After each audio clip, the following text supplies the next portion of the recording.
Good day to each and everyone. Today, we will be going to discuss a new topic entitled Anova. But before we formally start to our discussion, I am going to introduce to you the presenter of Group 5 from BS Biology AB13. Let me start with myself first. As a group leader, I am going to discuss the introduction and the learning objectives. So here are the members of the presenter. We have Amado Joanna, which she will be the one to discuss the formula of ANOVA and the types of ANOVA. Second presenter is we have Melo Beverly, which she will be the one to discuss on how to use the ANOVA method.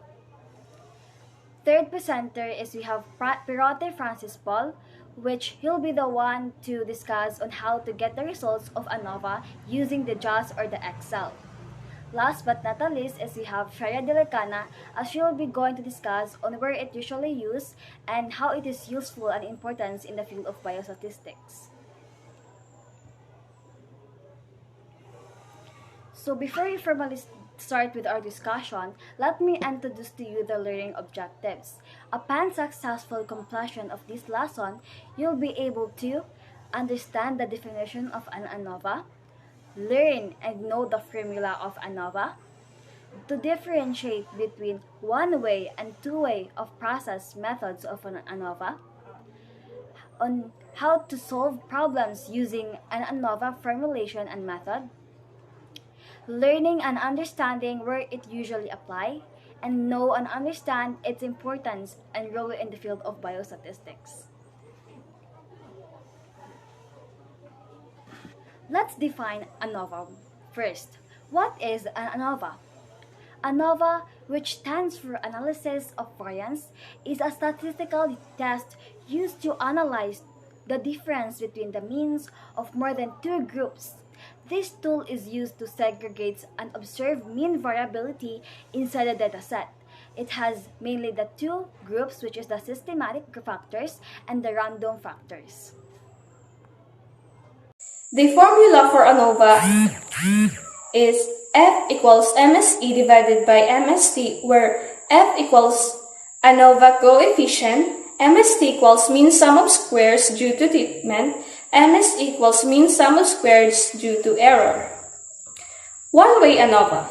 Let us look into one-way ANOVA formula. F equals statistic or F ratio. F equals MSB divided by MSW.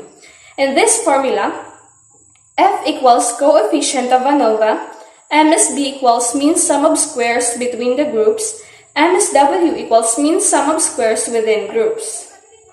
One-way ANOVA analysis of variance is commonly called a one-factor test in relation to the dependent subject and independent variable.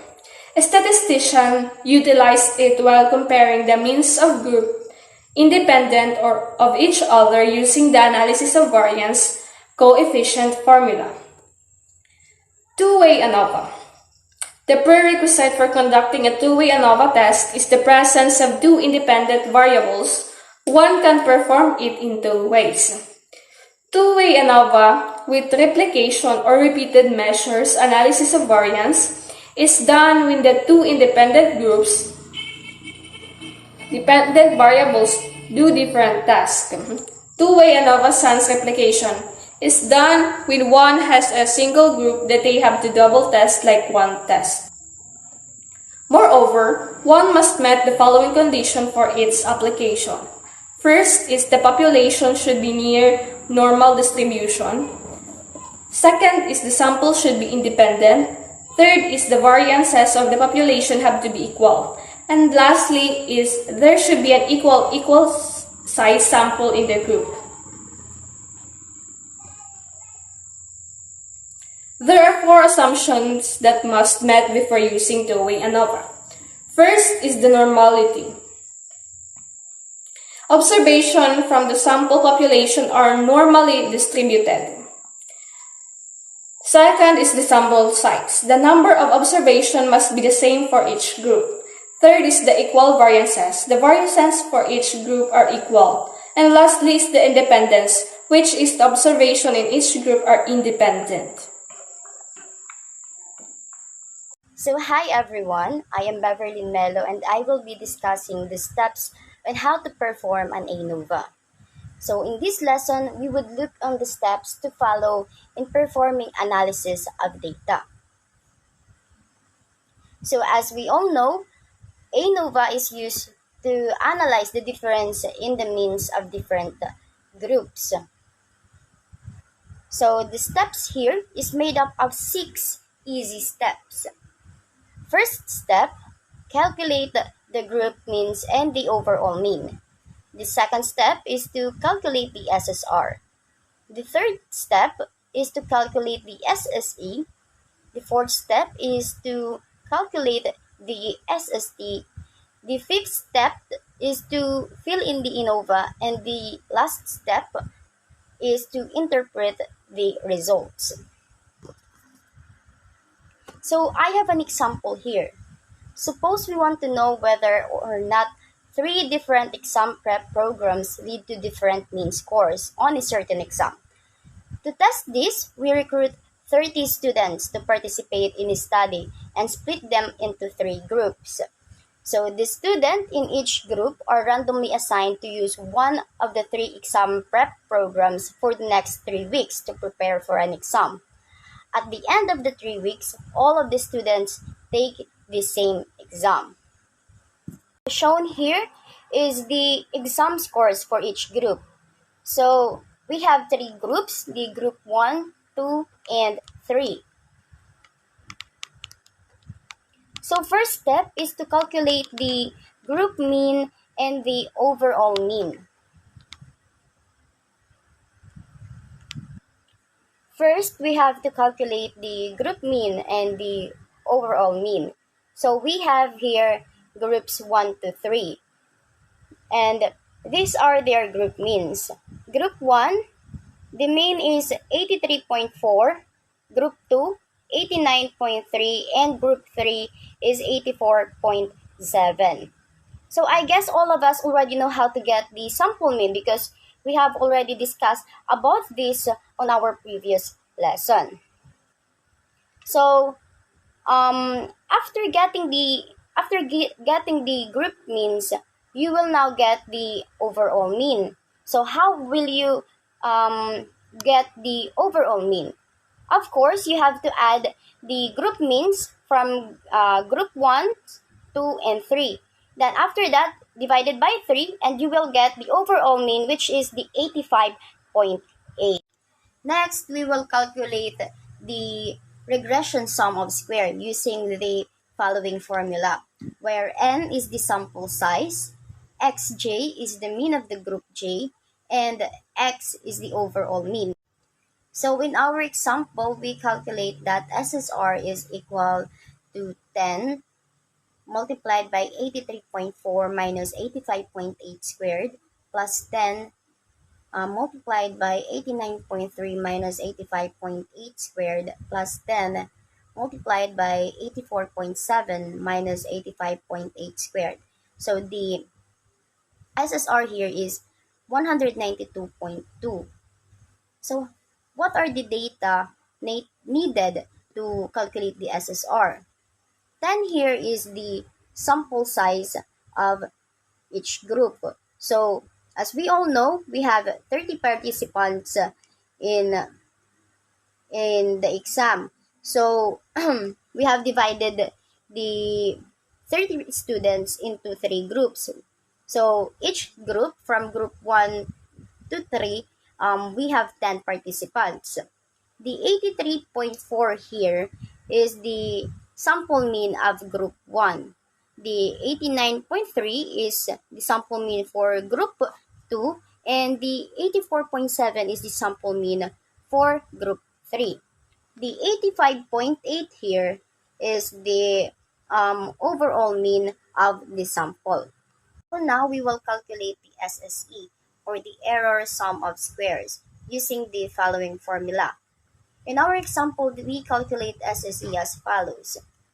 So the data needed to calculate the SSE is the scores of the students who have taken the exam and the sample mean of each group, then squared. So here we have the scores of each student, which is 85, 86, 88, 75, 78, 94, 98, 79, and 71, and 80. So the 83.4 here is the sample mean of group 1. So the process in getting the SSC applies to all of the groups from group 1 to group 2. So here in group 1, the SSE is 640.4. In group 2, we have 208.1, and in group 3, we have 252.1. So to calculate the total SSE, we have to add the sum of each group. So 640.4 plus 208.1 plus 252.1 is equal to 1100.6. Now, since we already have our SSR and SSE, which is the regression sum of square and the error sum of square, we will now calculate the total sum of square. In our example, the SSR is 192.2 and the SSE is 1100.6. So the SST here is 1292.8. We will only add the SSR and the SSE to get the total sum of square, which is the 1292.8. So here is how we calculated the various number in the table. So DF treatment, the formula is K minus 1. K is the number of groups and N is the total observation or the participants. So K minus 3, since we have 3 groups, 3 minus 1 is equal to 2. On the DF error, N minus K. So the total participant minus the number of groups. So since we have 30 participants, 30 minus 3 is equal to 27. And on the DF total, N minus 1.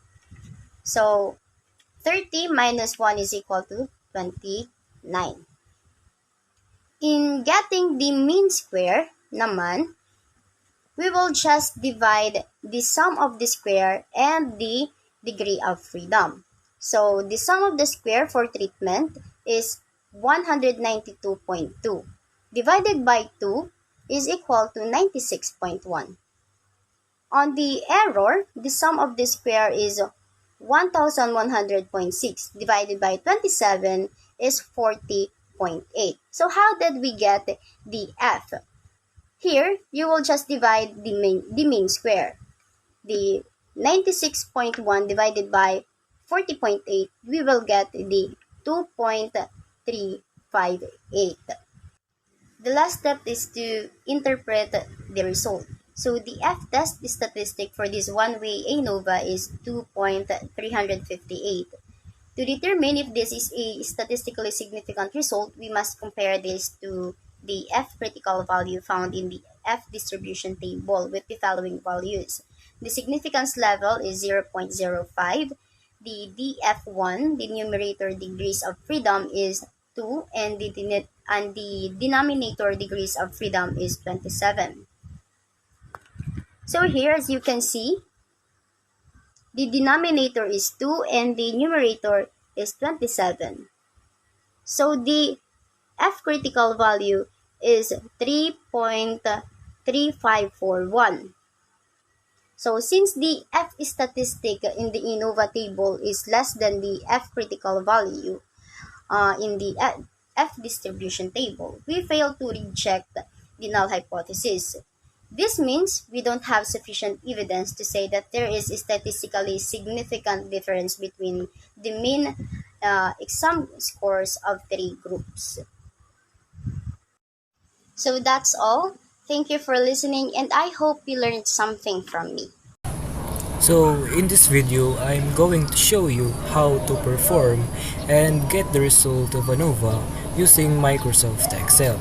So as you can see here, I have data from 3 different groups for their performance on the vertical jump test.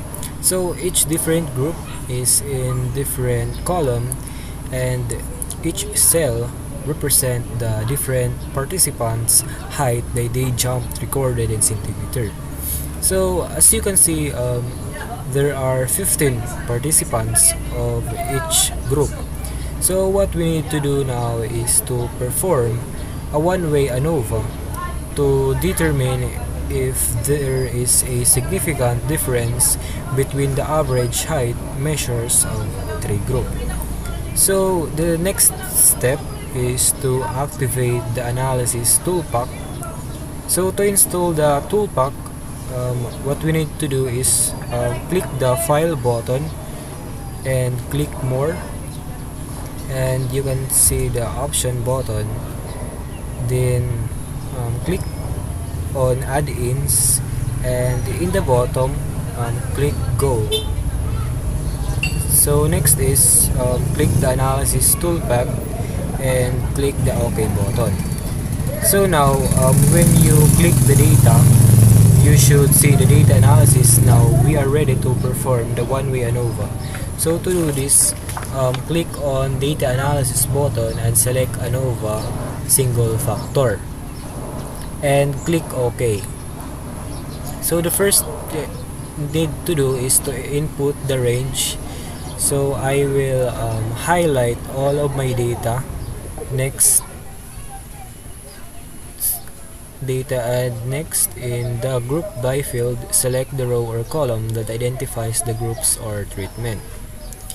So when you highlight the labels in the first row when selecting the input range, then click this option. So in output options, there are 3 options. So first is the output range that lets you highlight the region.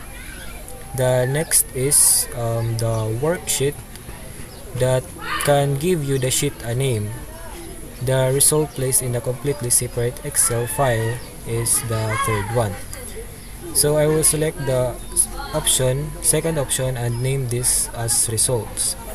So here are the results of ANOVA. So in the first table, we can see that it is a summary of our data. So the first, basically there is a count, which is the number of participants of each group. The sum is just the total value if we were to add up all the value in each group. Next is the variance and the average. So let's now focus on the ANOVA result. The results here are put in 3 rows. The first row describes the results of between groups. The second row describes the results when the source of variation is within groups. And the last row is the total of the sum of square, or SS, and the degrees of freedom, or DF. So since my p-value is greater than my alpha level of 0.05, therefore my hypothesis is no difference between the means of 3 groups. In other words, each group on average, more or less, perform the same of the vertical jump test. So reminder that one-way ANOVA test cannot tell you which groups are significantly different from one another. To investigate this further, you need to perform the post hoc test. Analysis of variance, or ANOVA for short, is a statistical tool used to compare the means of 3 or more groups or population. ANOVA is a widely used technique in many fields, including biology, medicine, psychology, education, and business. In this discussion, we will focus on the application of ANOVA in different areas and its contribution to the field of biostatistics. In the field of biology and medicine, ANOVA is commonly used in experimental research to compare the means of multiple groups or treatments. For instance, in a clinical trial, a drug might be tested on different groups of patients, and ANOVA can be used to analyze the differences in response between these groups. ANOVA can also be used in genetics to analyze the variance in phenotypic traits among different populations or individuals. In addition, ANOVA is used in ecology to compare the means of different species or population and determine their relationships.